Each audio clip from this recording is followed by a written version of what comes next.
నమస్తే, welcome to Aadya TV. నేను మీ స్వర్ణ. ప్రస్తుతం మనతో పాటు ఉన్నారు సీనియర్ జర్నలిస్ట్, సినీ పరిశోధకులు ఇమ్మంది రామారావు గారు. నమస్తే అండి రామారావు గారు. నమస్తే.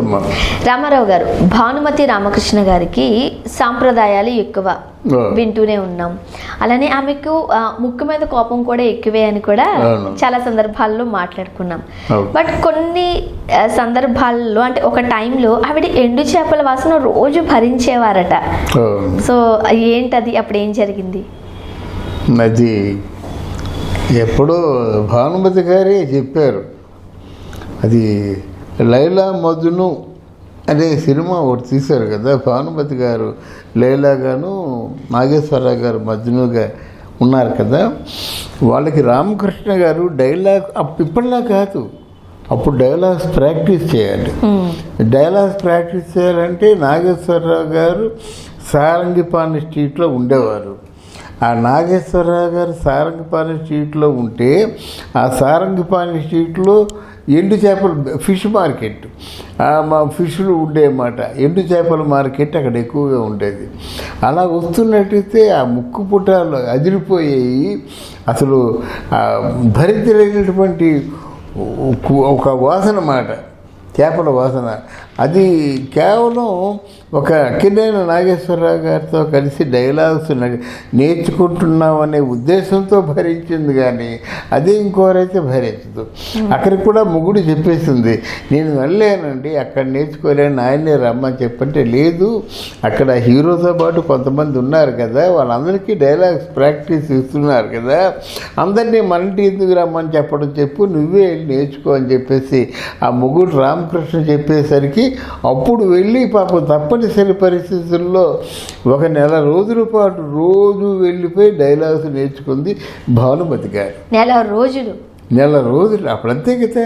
మొత్తం డైలాగ్ A to Z అంటే ఫస్ట్ సీన్ టు లాస్ట్ శుభం వరకు డైలాగ్స్ అన్నీ కట్టేస్తూ రావాలి.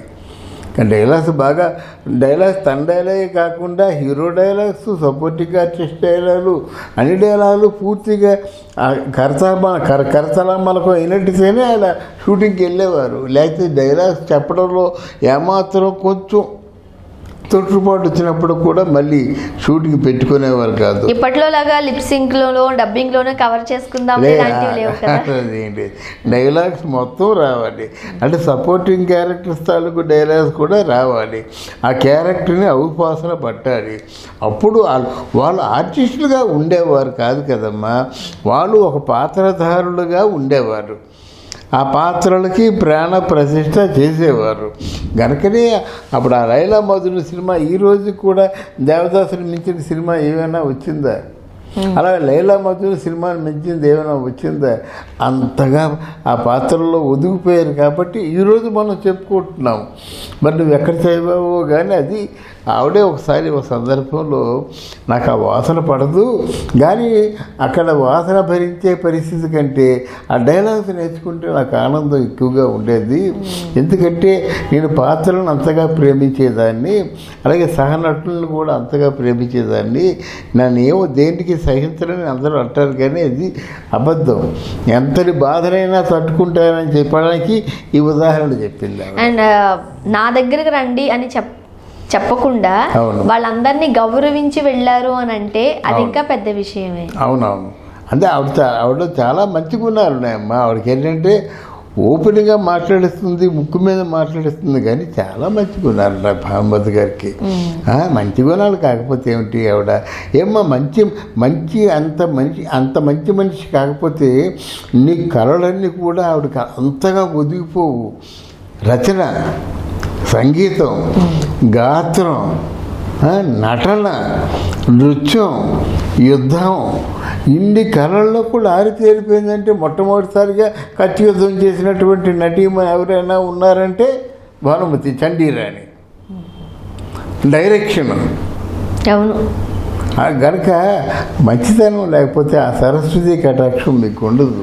మీకున్న మంచితనమే మీకు ఈ కళలన్నీ కూడా మీకు అంటే బందుబాటులోకి వచ్చేలాగా మీకు లొంగిపోయేలా చేస్తుంది. అంతేగాని ఆ మంచి గుణం లేకపోతే, ఆ సున్నిత తత్వం లేకపోతే ఇవన్నీ రావు. అండ్ అప్పట్లో ఆ హీరోయిన్ అంటే ఒక గ్లామర్ డాల్ కిందో 4 పాటలకు పరిమితం కాదు. అవును. కథలో తనది కూడా ముఖ్యమైన పాత్ర. అవునవును. సో హీరోయిన్ కథను బట్టే హీరో కథ కూడా చుట్టూరు అల్లుకుంటూ వెళుతూ ఉంటుంది. అవును. సో మరి దానికి తగ్గట్టు భానుమతి గారు తన కథల ఎంపికలో కావచ్చు, మీరు అన్నట్టు కత్తి పట్టడంలో కావచ్చు, ఎలాంటి శ్రద్ధ తీసుకునేవారు? అదే కదా మల్లీశ్వరి. ఎన్టీ రామారావు గారు మంచి అందగాడు, రాజరికపు పిల్లల్లాగా ఉండేవాడు. మరి మల్లీశ్వరి అదే కదా, ఓ పేదింటి అమ్మాయి, అందమైన అమ్మాయి, పొరుగింటి అమ్మాయి, ఆ బావని విపరీతంగా ప్రేమిస్తుంది. ఆ బావ ప్రేమిస్తుంటే ఇక్కడ ఈ అమ్మాయి తల్లికేమో ఒక డబ్బు అంటే వ్యామోహం. ఈవిడ్ని ఎప్పుడైనా సరే ఆ రాణివాసాన్ని పంపించి డబ్బు సంపాదించాలని చెప్పేసి ఈ భానుమతి తల్లి అనుకుంటుంది. భానుమతి బావే ప్రపంచం అనుకుంటుంది. ఎవరో వస్తే రాణివాసాన్ని మాకు పంపించండి అని అమాయకంగా అడుగుతుంటే ఆవిడ రాణివాసం వెళ్తుంది. అదే కదా మల్లీశ్వరి సినిమా. ఈయన కూడా రాణివాసానికి వెళ్తాడు, దొరికిపోతాడు, వాళ్ళని ఉరిసీయమంటారు. కానీ వాళ్ళ అచంచలమైన ప్రేమకు ఆ మహారాజు వారు శ్రీకృష్ణదేవరాయలు వాళ్ళు మన్నించి వాళ్ళకి పెళ్లి చేస్తాడు. అది మల్లీశ్వరి అంటే. అటువంటి పాత్రలు చిన్న తనంలోనే విప్రనారాయణ చాలా భక్తురాలు. అవును, చాలా టిపికల్ పాత్ర విప్రనారాయణలో. అలాగే బాటసారి ఎట్లాంటి పాత్రలు పోషించేదమ్మా భానుమతి గారు. నిజంగా నువ్వు అడిగి నాకు చాలా మంచి పని చేసావు. ఓ విప్రనారాయణ, బాటసారి, లైలా మజ్ను ఇటువంటి పాత్రలను పోషించింది. ముఖ్యంగా ఇప్పటి తరంతో మనం పోల్చుకుంటే డైరెక్టర్ కథ రాసుకున్నప్పుడు సెట్ మీదకి వెళ్ళిన తర్వాత కొంచెం నోటెడ్ హీరోస్ అనుకోండి, ఇది ఇలా చేద్దాం అలా చేద్దాం అని చెప్పి వేలు పెడుతూ ఉంటారని కొంతమంది అసహనం వ్యక్తం చేస్తూ ఉంటారు. ఇలా హీరోయిన్ డామినేషన్ సినిమాలు అనుకోండి, హీరోయిన్ ఇలా అయితే బాగుంటుంది కొంచెం ఇబ్బంది పడుతూ ఉన్న సందర్భాలు వ్యక్తం చేస్తూ ఉంటారు. మరి భానుమతి గారికి సకల కళల్లోనూ ప్రావీణ్యత ఉంది, మనం చూసాం. మరి వేరే వాళ్ళ డైరెక్షన్లో వేరే వాళ్ళ కథలో పనిచేసేటప్పుడు తను కూడా అలానే చెప్పేవారు, ఎలా చేయాలి అలా చెప్పేవారు కాదు. ఇప్పుడు ఎన్టీ రామారావు గారు పెద్ద డైరెక్టర్ అమ్మ. కానీ ఎన్టీ రామారావు షూటింగ్లో సెట్లో ఎలా ఉంటాడంటే ఒక విద్యార్థిలా ఉంటాడు, చేతులు పెట్టుకొని ఎస్ సార్ అంటాడనమాట. వాడు గొప్పతనం అది. అంతకంటే పెద్ద డైరెక్టర్ ఎవరు ఉంటారు? అలాగే నాగేశ్వరరావు గారు ఎన్ని వందల సినిమా చేశారు. అసలు ఆయన తాలూకు కెపాసిటీ, నాకు ఎంత పవర్ ఉంది, నాకు ఈ విలువలు తెలుసు అనేది ఏది రాదు. ఆ డైరెక్టర్ అక్కడ ఏం చెప్పాడో అది. ఇలా చేద్దాం అలా చేద్దాం. రాముడుగా కృష్ణుడి పిక్చర్లో నేను అసోసియేట్ పనిచేశాను. రాముడు పాత్ర వేరు, కృష్ణుడి పాత్ర వేరు. కృష్ణుడి పాత్రకేమో 555 సిగరెట్ కాలుస్తుంటాడు అనమాట. ఆ కాలుతో చూసి దాసరి గారు చూపించారు, ఇలా కాల్చమంటారా? ఎస్ అంటే సిగరెట్ కాల్చే విధానాన్ని కూడా డైరెక్ట్ ఊగి చేస్తేనే అది ఆ విధంగా కాల్చేవాడు అన్నమాట. అందులో ఉందే కదా ఒక లైలా కోసం తిరిగాను లోకం పాట.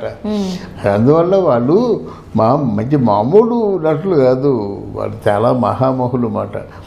మరి ఎందుకు గుర్తు చేసావు? కానీ ఆ రోజుల్లో అంటే ఆ సంప్రదాయం కంటే ఆవిడ తాలూకు ఆలోచనలు ఆచరణల కంటే ఒక నటన ఎక్కువ.